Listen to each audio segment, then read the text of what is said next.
بسم الله الرحمن الرحيم الحمد لله رب العالمين صلى الله وسلم وبارك على عبده ورسوله نبينا محمد وعلى آله وصحبه أجمعين أما بعد Bugünkü sabaqты бастамай тұрып, осы күнде біз тұрған күндердің қандай бір Алланың алдында құрметті күндерден екенін қысқаша айтып өтсек, ақиқатта Алла субханаху ва таала осы біз тұрған күндер Зүлхиджа айының 10 күні туралы Фаджр сүресінде қасам айтады. Вал фаджри ва лаялин ашр деп. Және ақиқатта бұл күндерде болған амалдарды Наби саллаллаху алейхи ва саллам мақтайды. Наби саллаллаху алейхи ва саллам айтады, дүниенің күндерінің ең абзал болған күндері осы 10 күн дейді. Ол хадис Сахих Хиббанда. Және бұл күндерде осы 10 Зүлхиджаның 10 күнінде Арафа күні бар. 9-шы күні Арафа күні. Ол күндерде нахр, құрбандық сою бар. Және көптеген болған құлшылықтарды жиналатын күндері. Сол үшін момын пенде бұл күндерден жақсылықта пайдаланып қалу керек. Бұл күндерде болатын ең абзал амалдардың бірі осы уақыттарда болып тұрған қазір хаж амалдары. Наби саллаллаху алейхи ва саллам имам Бухари және Муслим шығарған хадисте умра екінші умраға шейін болатын екі умраның арасындағы болған амалдарды умра не қылып жібереді, кешіріп жібереді, жойып жібереді күнәларды. Уал хаджул мабрур лайса лаху жазаун иллал жанна. Шариғатқа сай дұрыс болған хаж, оның ажры тек қана жаннат дейді. Және осы күндерде адам баласы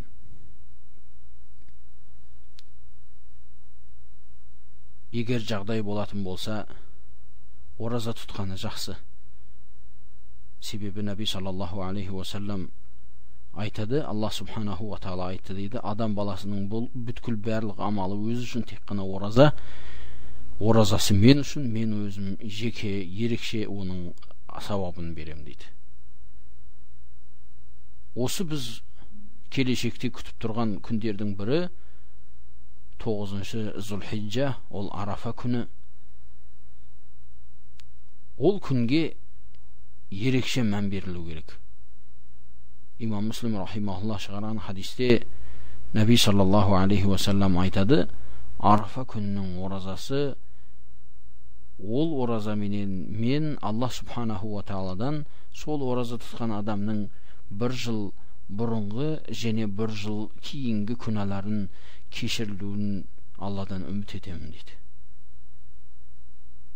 Бұл Алла субханаху ва тааланың осы үмбетке берген жақсы, өте бір биік неғматтарынан.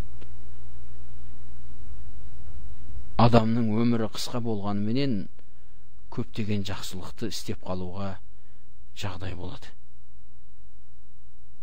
Осы күндерде Алла субханаху ва таалаға такбир айту менен, тахмид айту менен, мадақ айту менен, ла илаха иллаллах, Аллаху акбар, субханаллах, алхамдулилlah деген сөздерді көп айту менен Аллаға мадақтарды айту керек. Себебі имам Ахмад рахимахуллах шығарған хадисте Наби саллаллаху алейхи ва саллам айтады, ешбір күндер Алланың алдында осы күндер сияқты абзал емес дейді. Ол күндерде Аллаға такбир және мадақтар айту менен көп амал қылыңдар дейді. Және Ибн Умар және Абу Хурайра радиаллаху анхума көшелерге, базарларға шыққан уақытта тәкбирлерді айтып, адамдарға ескертіп, олар тәкбир айтқанда елдер олардың дыбыстарын естуменен бірге солардың ескертуіменен тәкбирлерді айтатын. Демек, осы күндерде осындай бір жақсы амалдарды істеу Наби саллаллаху алейхи уассалам жағынан қызықтырылған. Еш қайсы бір күндер Алланың алдында осы күндер сияқты амалдары Аллаға жағымды емес. Сахабалар сұрады: Расулаллах, Алла жолындағы соғыста солай ма? Оған сай келмей ме десе, жоқ, сай келмейді. Тек қана бір кісі өзі малы жанымен шықты да содан кейін үйіне қайтқан жоқ. Алла жолында соғысып қайтыс болып кетті. Ол хадис Бухариде. Демек, бұл күндерден момын пенде жақсылық амалды істеп пайдаланып қойу керек. Сол Арафат күнінің оразасы және құрбандық келеді.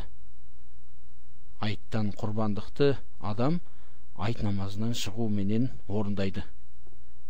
Құрбандықты орындаған уақытта бұл мәселеде, құрбандықты істеуде хилаф бар. Кейбір ғалымдар уажиб дейді, кейбір ғалымдар мустахаб дейді. Абзал сөз, адам жағдай барынша орындағаны жақсы. Орындамасы оған иншалла күнә жоқ.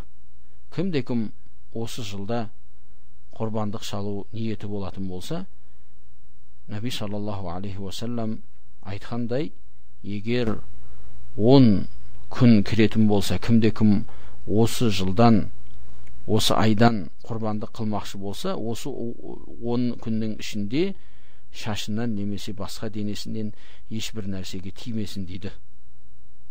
Ол хадис имам Муслим рахимахулла шығарған.